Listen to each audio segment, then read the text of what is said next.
Huwag kayo maiinggit ha kung ba't nagbigay ako ng Raptor hard case dito sa ating ka-airsoft kasi syempre hindi naman siya pipicture airsoft no? Hindi naman sa ano may favoritism kaya it's just that yung unit nito is high-end edition, US version, yung pinaka top of the line version ng John Wick and Pit Viper, no? Okay, this is the Raptor hard case. Free na natin yan. Alam niyo naman kung magkano yan.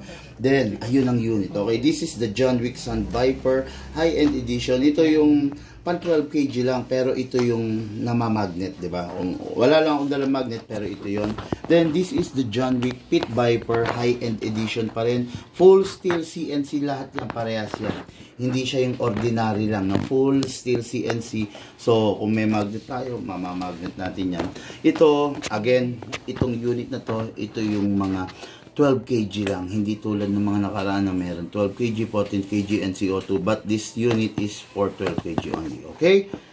Dito muna tayo. So, this is the 0.20 grams, super long range, ang layo na mararating, pero medyo light and damage than the 0.25. Then, the 0.25, fatal and damage.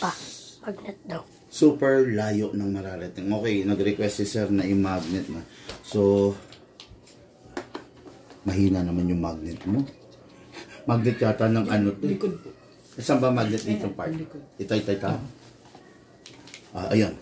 Namamagnet naman. Kaya lang hindi siya kasing lakas ng magnet natin na ginagamit sa shop. Ayan.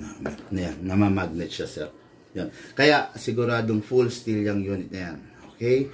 So, ito na po. Baka masira. Tapos, ayun, sa gas nito, 12 kg lang. Okay, kanina tinatanong ni sir kung gaano ang itatagal nitong gas na to. Mga ka-airsoft, no? Normally, dahil upgraded yung unit natin, tumatagal to ng 50 to 55 magazine. Okay? Pag hindi upgraded yung unit, mga nasa 20 to 25 lang. Dahil upgraded, 50 to 55, mas maganda, mas malakas, mas madami siya may puputok. Okay? Hawak muna. Sir, discuss ko na to, ha? Pero yun na, huwag na lang galing po ako sa medyo layo lang. Okay, sir, yung unit full upgraded na. Wala na kayo i-upgrade dito maliban na lang sa mga static na scope, laser, flashlight, whatever you want, pwede. Ngayon, naka fine tuning, naka trigger job, naka fix outer barrel, naka hammer protection pad. Yun ang upgrade nito. Hindi pa pala siya sagad, okay? Pwede pang i-hop up rubber, eventually, libre lang naman yun. Pwede mong ipa-upgrade sa amin yan. Okay? So, release the magazine. Press lang dito. After you release the magazine, kasa natin to, sir. I-lock mo to. Saan ba? Ayun. I-lock mo para mag-open slide siya. Ito na yung sinasabi ko sa iyo kanina, sir. Kailangan lagyan natin. Lapit ako, sir, ha?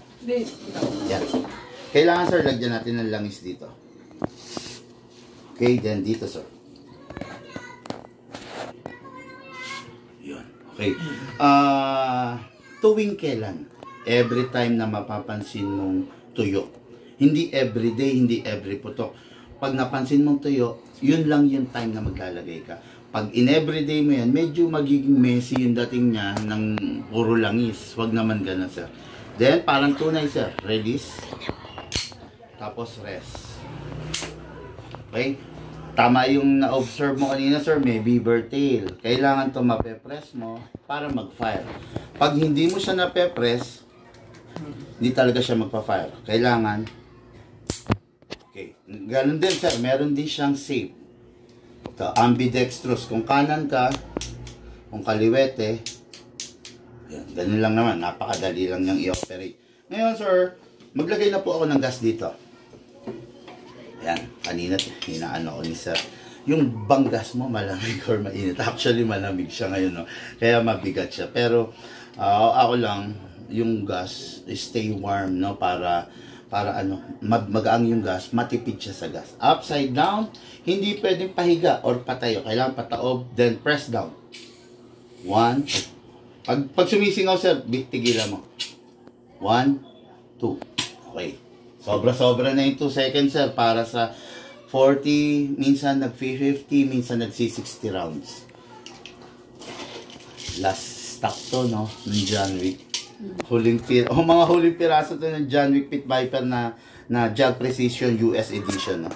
hatak pa ito pababa, hatak all the way, put your right thumb here kasi para kung mabitawan mo to, dito siya tatama, sir. Okay, hatak all the way. Oh, yun, kita mo. Okay, then sir, dito po ilalagay yung bala. Sa part na to, hindi po dito. Dito po. Lucas, tabi ka, hindi makita nila, sir. Okay, pump lang po using the reloader. Hindi ko na gano'n pupunuin, sir. Maximum rounds is 27, pero ang allowed lang between 20 to 23 para yung spring hindi maagang magsag, ma-stress. Okay, then, ayun, pasok sa unit. Malakas, sir. Huwag nyo pong gagawin itutulak kasi hindi siya maglalak. Malakas, kasa, ready to fire. Bibigay ko yung unit sa'yo, sir, naka-safe. Ikaw nang bahalang mag-unsafe. Sige na, hindi ka natutok. Sige. Okay. Tapos, yan. Sir, doon na. Huwag sa pitcher, sir, ha?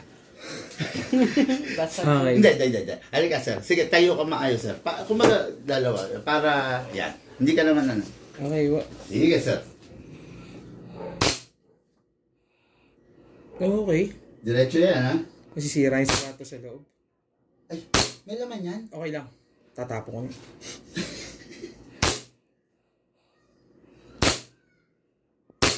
Okay.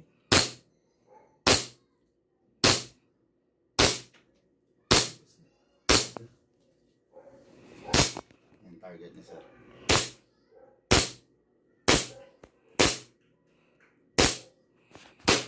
Okay. Open slide kasi wala na siyang bala, no? Next thing to do, release the magazine, then release the slide, tapos rest the hammer by pressing the trigger. Mga airsoft, ha, hindi po ito yung mid-class version natin. This is the high-end version of the John Wick. Ito yung namamagnet, ito yung 12 kg supported only, pero still, napakalupit. Makikita nyo, hindi siya 4.8, hindi siya 4.3, 5.1 ang laki niya, standard size. Oy, sino ba yung ano? Si Sir Mark Soto. Customer natin taga-Pasig, yung Ducati enthusiast. Ni Mayor. Okay, next natin, sir. Ito na yung John Wick Pit Viper, no? So, John Wick Pit Viper, magkaiba sila ng color pero magkaiba sila ng function. Normally, yung John Wick Sand Viper is for competition edition. Pero ito is, masasabi natin na pang casual player edition. Pero pareha sila collector's edition, no? Okay, release the magazine.